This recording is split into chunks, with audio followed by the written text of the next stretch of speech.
प्रधानमंत्री नरेंद्र मोदी लगातार कहते रहे हैं कि उन्होंने 2047 तक भारत को विकसित राष्ट्र बनाने का लक्ष्य रखा है और वह इस लक्ष्य को पूरा करेंगे।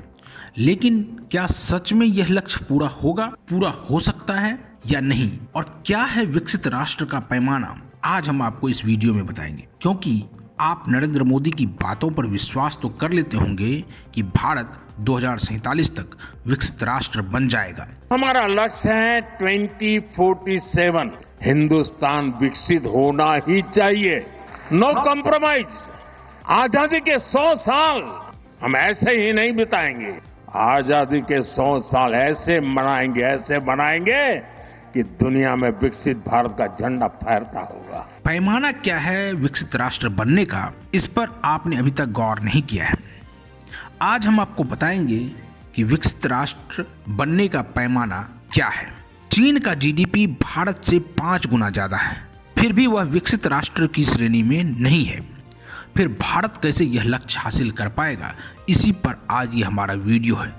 आपको अगर ये पसंद आए तो आप इस वीडियो को शेयर करते रहिएगा। अब आपको बताते हैं कि विकसित राष्ट्र बनने का पैमाना क्या है। किसी भी देश के विकसित राष्ट्र बनने का पैमाना मुख्य रूप से सकल घरेलू उत्पाद और प्रति व्यक्ति औसत आय को माना जाता है, साथ ही सभी के लिए समुचित शिक्षा का इंतजाम हो। अब इसमें अलग अलग पैमाने हैं। हम आपको दोनों पैमानों के बारे में, खास करके जो यूएन की जो 3 कैटेगरी है उसके बारे में, और जो विश्व बैंक का क्या पैमाना है उसके बारे में आपको विस्तार से बताएंगे। विश्व बैंक दुनिया के देशों को विकसित, विकासशील, अविकसित उसकी आय के आधार पर मानता है। इस आधार पर वह देशों को 4 भागों में बांटता है। निम्न यानी लो, निम्न मध्यम यानी लोअर मिडिल, उच्च मध्यम यानी अपर मिडिल और उच्च यानी हाई।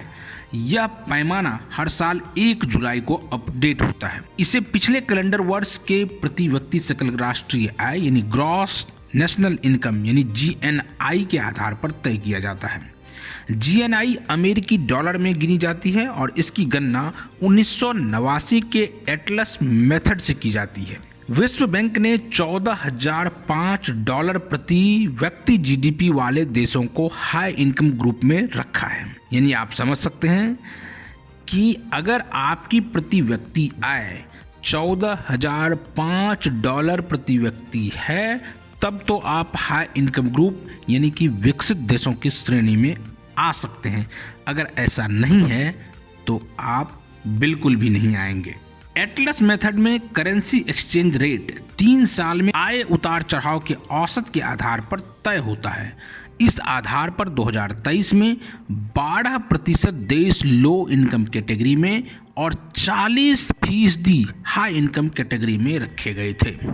2023 के विश्व बैंक के आंकड़ों के मुताबिक हाई इनकम वाले सबसे ज्यादा 40 देश यूरोप और मध्य एशिया में हैं। दक्षिण एशिया में एक भी देश इस कैटेगरी में नहीं है। यहाँ एक देश ऊपर मिडिल इनकम ग्रुप में है, एक लो इनकम और 6 लोअर मिडिल इनकम ग्रुप में है। अब यूएन की 3 कैटेगरी कौन कौन सी है उसके बारे में आपको बता देते हैं, फिर आपको पता चलेगा कि आपका देश यानी भारत उस कैटेगरी में आएगा या नहीं आ पाएगा, जिसको लेकर लगातार प्रधानमंत्री ये कहते रहते हैं कि 2047 तक भारत विकसित राष्ट्र बन जाएगा। संयुक्त राष्ट्र संघ यानी यूएन अर्थव्यवस्था के लिहाज से देशों को 3 कैटेगरी में रखता है। विकसित यानी डेवलप्ड, बदलती अर्थव्यवस्था यानी इकोनॉमीज इन ट्रांजिशन, और विकासशील यानी डेवलपिंग। विकसित राष्ट्र बनने के लिए क्या होना चाहिए, कोई देश विकसित है या नहीं, यह मुख्य रूप से इसी बात पर निर्भर करता है कि उस देश की जनता कितनी समृद्ध है और उसके पास कितने संसाधन हैं। देश के विकास का स्तर मुख्य रूप से प्रति व्यक्ति आय, प्रति व्यक्ति जीडीपी, कल कारखानों की संख्या, आम लोगों का रहन सहन और तकनीकी बुनियादी ढांचा पर निर्भर करता है। इस लिहाज से चीन भी विकसित देशों की सूची में नहीं है।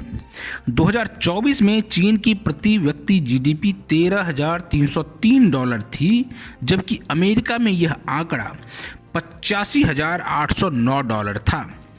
यही नहीं, चीन में हो रहा विकास उसे विकसित राष्ट्र बनाने के लिहाज से ना तो पर्याप्त है और ना ही संतुलित है। भारत की स्थिति चीन से बहुत कमतर है।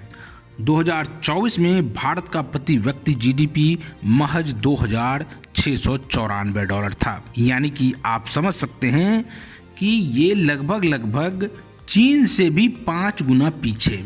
और अमेरिका की तो बात ही छोड़ दीजिए। अगर अमेरिका की बात करें तो लगभग ये 35 से 40 गुना कम है। तो नरेंद्र मोदी यानी हमारे प्रधानमंत्री जो दावा कर रहे हैं कि भारत को 2047 तक विकसित राष्ट्र बना देंगे, वह कैसे पूरा हो पाएगा? क्या ये सिर्फ एक बयान भर रह जाएगा, या आपको लगता है कि ये जो स्थिति है, अभी जो विकास की जो स्थिति है खास करके भारत में, क्या ये उस लिहाज से या उस रफ्तार से आगे बढ़ रहा है कि 2047 तक हमारा देश यानी भारत विकसित राष्ट्र की श्रेणी में आ जाएगा?